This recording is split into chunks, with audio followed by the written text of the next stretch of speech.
This week's news roundup. I'm trying a new thing with this.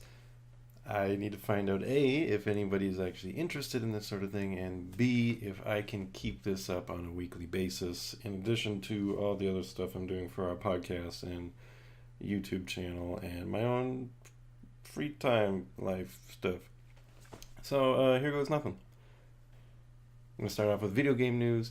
Not a whole lot, but Battlefront 2 did get a new title update earlier this week, just a few small tweaks, and the big thing was they changed the end of match credit payouts, so you get a little bit more credits at the end of the match, and they're trying to reward performance more, which I think would have been there at the beginning of the game.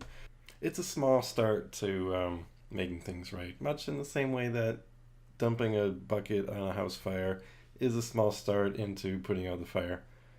In other Battlefront news, Rolling Stone reported that EA CFO Blake Jorgensen commented that there's a chance microtransactions might not actually be coming back. They're waiting to see.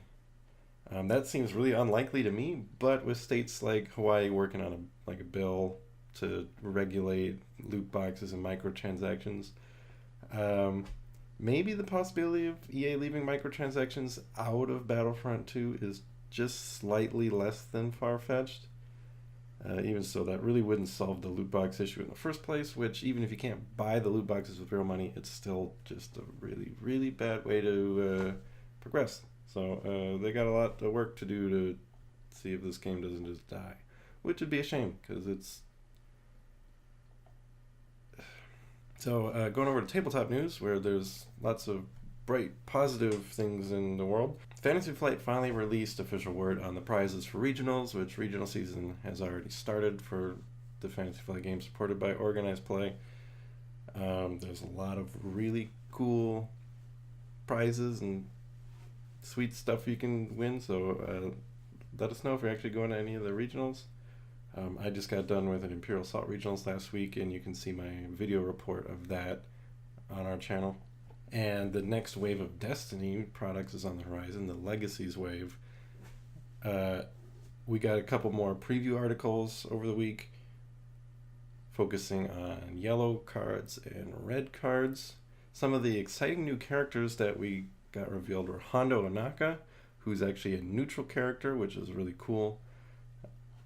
We're getting Saw Gerrera, and we're getting Jar Jar, who I'm curious to see will actually be competitive or not. And for red characters, the ones that I thought were most exciting were Rose from The Last Jedi. We're getting a new version of Finn, and getting Grand Moff Tarkin, who looks pretty formidable. I wonder if you could put Krennic and Tarkin on the same team, because that would be funny.